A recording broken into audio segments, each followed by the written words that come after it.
ఇలా అంటే మీ personal life లో యాడ్ చేసిన సీన్స్ ఎన్ని ఉన్నాయి ఇందులో? అంటే మీరు చెప్తుంటే ఇప్పుడు మళ్ళీ అనిపించింది. ఓకే. అలా ఈ ఏం సీన్ లేదు. ఉంది కదా! తను చదువుకోకుండా ఇట్లా చేస్తుంటాము మేము, అందరూ వెళ్ళిపోయారు అనే సీన్ ఉంటది కదా! అలా అడిగితే ఇప్పుడు 99% అన్నీ నేను ఏదో ఒక చోట ఫేస్ చేసిన సీన్సే ఉంటాయి. 99%. 99% ఫేస్ చేసిన సీన్సే ఉంటాయి. ఓకే. హ్మ్. అంటే ఊహించి రాసినవి కొన్నుంటాయి గానీ, హ్మ్. బేసిక్‌గా ఎంత ఊహించి రాసినా గూడా ఒక కథని, ఒక ఎమోషన్‌ని కరెక్ట్‌గా రావాలి అంటే, మనం ఫేస్ చేస్తేనే బాగా తగులుతది. ఇంకొక లైన్ గూడా ఉంటుంది. హ్మ్. వివక్ష నీకు జరిగినప్పుడే వ్యవస్థ గురించి ఆలోచిస్తావని. అవును.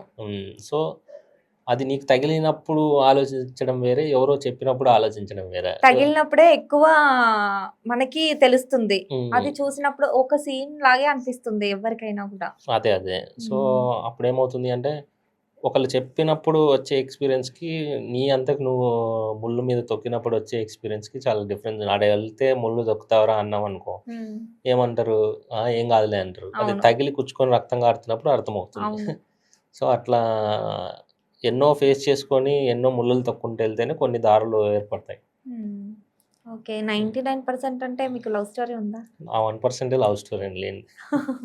నేను అదే చెప్తారనుకున్నా. కాకపోతే ఆ బుక్ అంతా దాదాపు 30-40% లవ్ స్టోరీ గురించి ఉంది గదా! యాక్చువల్‌గా కంప్లీట్‌గా బుక్కు ఓన్లీ మోటివేషన్, బిజినెస్ గురించి చెప్తే బుక్కు అంత ఇంట్రెస్టింగ్ ఉండదేమో, లవ్ స్టోరీని పెడదామని ఫిక్షన్ క్యారెక్టర్స్‌తో పెట్టిన తర్వాత ఎండ్ ఆఫ్ ద డే ఏంటంటే, ఈ స్టోరీ కంటే లవ్ స్టోరీ ఎక్కువ డామినేట్ చేస్తుంది.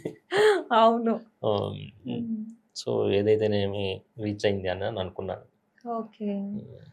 అంటే లవ్ స్టోరీ డామినేట్ చేసింది గదా! మళ్ళీ నెక్స్ట్ టైమ్ లవ్ స్టోరీ రాస్తారా? రాయరా? లేదు. ఎందుకు? ఇప్పట్లో లవ్ స్టోరీ ఇంకా ఏదైనా ఒక్కసారి బావుంటుంది. ఓకే. హ్మ్. అంటే ఈ బుక్ అంటే ఇప్పుడు నెక్స్ట్ బుక్ కాకుండా ఒక 2, 3 బుక్స్ తర్వాత రాయొచ్చా? రాసే సిట్యుయేషన్స్ ఉంటాయా? మేబీ ఉండొచ్చు. అంటే నాకెక్కువ టైం పడుతుంది. ఒక బుక్ హ్మ్. రాయాలి అంటే చాలా టైం పడుతుంది. ఇప్పుడు ఈ బుక్‌కి 'అయోధ్య చేరిన కృష్ణ' బుక్‌కి నెక్స్ట్ వచ్చే బుక్‌కి ఆల్మోస్ట్ 2 ఇయర్స్ గ్యాప్ ఉంది. హ్మ్. అట్లా ఆ బుక్ అయిపోయి మళ్ళీ ఇంకో బుక్ వచ్చే లోపల ఇంకో 3 ఇయర్స్ పడుతుందేమో. ఆ 5 ఓకే. ఇయర్స్‌లో ఇంకెన్ని ఆలోచనలు మారిపోతాయో అది. ఆ! కాబట్టి ఇదే అని అయితే గ్యారంటీ ఏది లేదు. ఓకే. హ్మ్. అంటే మీరెప్పుడు ఎవరిని లవ్ చేయలేదా? లేదండి. అయినా అంత ఇంపాక్ట్‌గా ఎట్లా రాసారు సిట్యుయేషన్స్‌ని? యాక్చువల్‌గా క్యారెక్టర్స్‌లో ఇన్వాల్వ్ అవుతాం. అంటే హ్మ్. స్టోరీలో ఇప్పుడు ఎంత ఇన్వాల్వ్ అయినా కూడా మనం పర్సనల్‌గా ఫేస్ చేయంది కొన్ని రాయలేము గదా! అట్లా అని. అంటే అదెలాంటిదంటే ఇంతకుముందు ఒక పాయింట్‌లో చెప్పింది గూడా, హ్మ్. అన్ని సార్లు బాధ మనమే అనుభవించాల్సిన అవసరం లేదు. బాధపడేవాడి సిట్యుయేషన్‌లో ఉండి ఆలోచించిన వాడు రాయగలుగుతాం.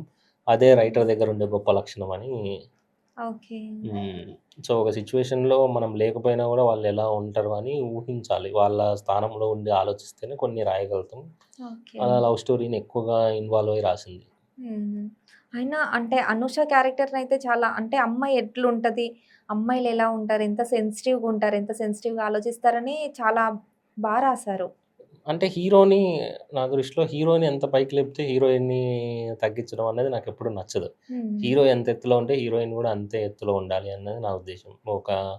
హ్మ్. లాస్ట్‌లో గూడా క్లైమాక్స్ సీన్‌లో గూడా కృష్ణ వచ్చి చెప్పినంతనే అమ్మాయి ఒప్పేసుకోవాలి అన్నది గూడా నాకు నచ్చలేదు ఫస్ట్ పాయింట్.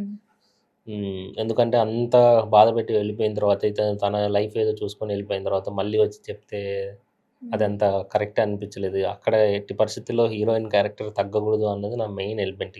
ఇంకా కొంచెం పెంచుంటే కూడా బాగుండేమో అని అనుకున్నాను. హ్మ్. But okay. సరిపోయింది. ఆ క్యారెక్టర్‌కి వాల్యూ ఉంది. అక్కడ కూడా ఒక ఇంపార్టెంట్ లైన్ ఉంటుంది. హ్మ్. హ్మ్.